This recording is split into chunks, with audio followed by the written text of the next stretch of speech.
Keto bread. Where can I get keto bread? What is the best keto bread recipe?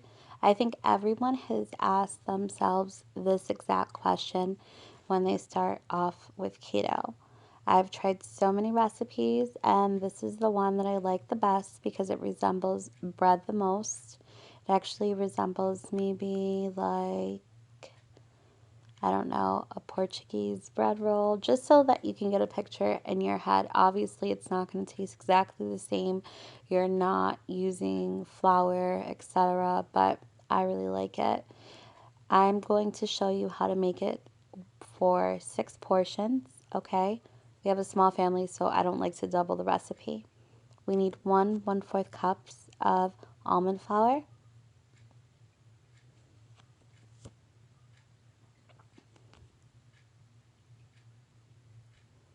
Now that we have 1/4 cup of almond flour, we need to take out our psyllium husk.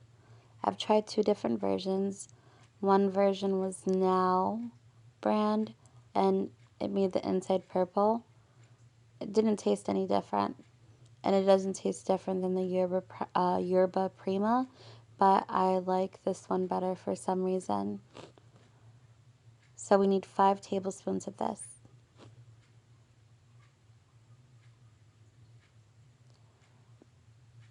Okay, so now that we have 5 tablespoons, we're going to move on to the next item, which is the baking powder. Use whatever you want, just make sure that it's fresh. You need 2 teaspoons.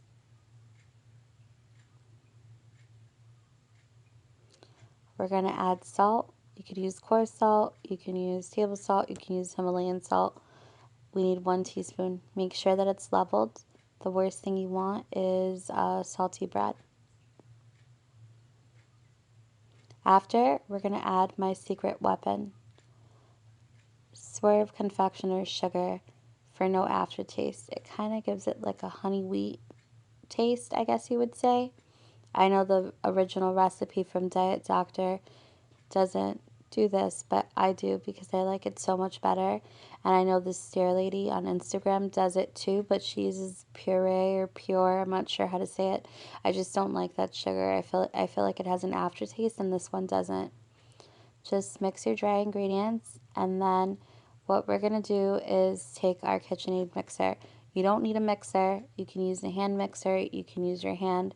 This is just easier for me.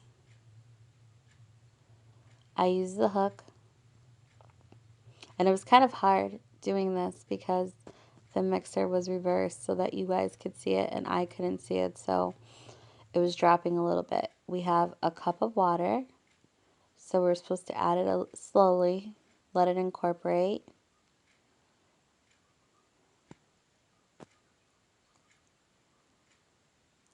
And when I say a cup of water, I want to make sure that you know it's boiling water.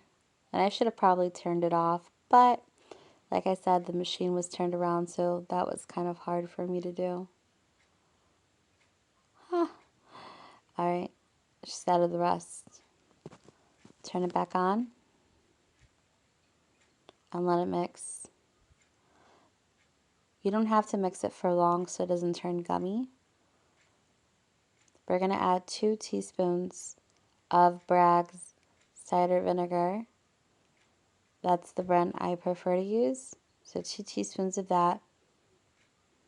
And then we need 3 egg whites. Okay? 3 egg whites.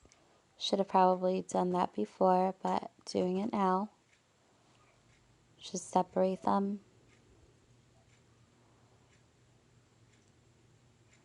And you could probably turn off the machine while you're doing that. I didn't though.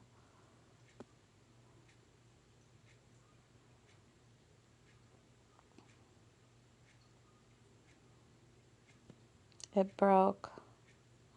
But I removed the orange part from it. I removed the yolk. You'll see later that I show you guys. I'm going to wash my hands because I hate touching raw eggs and not washing my hands. And then I come back. Right, you see, I removed the orange part. Add the egg in.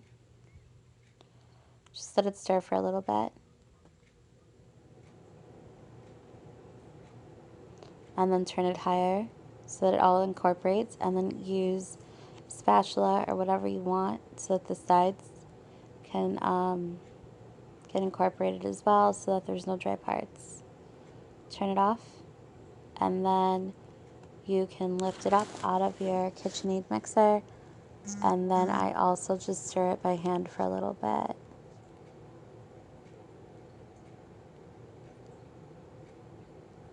So you can see how it looks.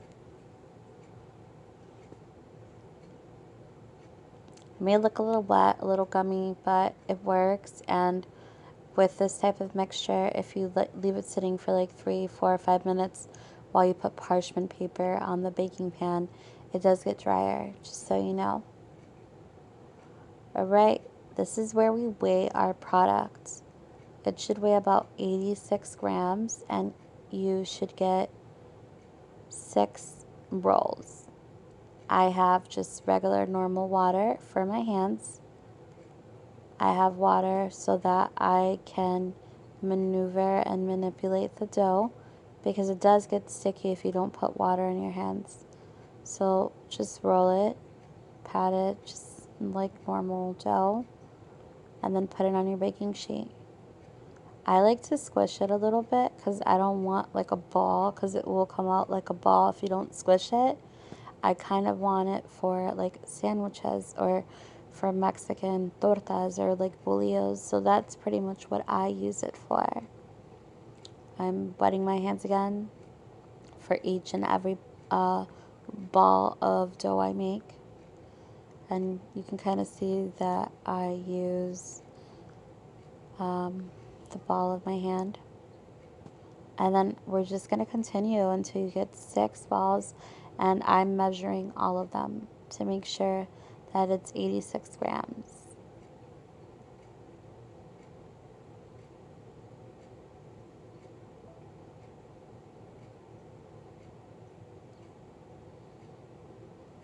This reminds me of my tortilla days when I would make tortillas by hand. Right, we have 6 balls. I did it quickly. They will expand. The reason why I put it close is because I like pulling it apart, and then I have that little opening where I can cut it evenly.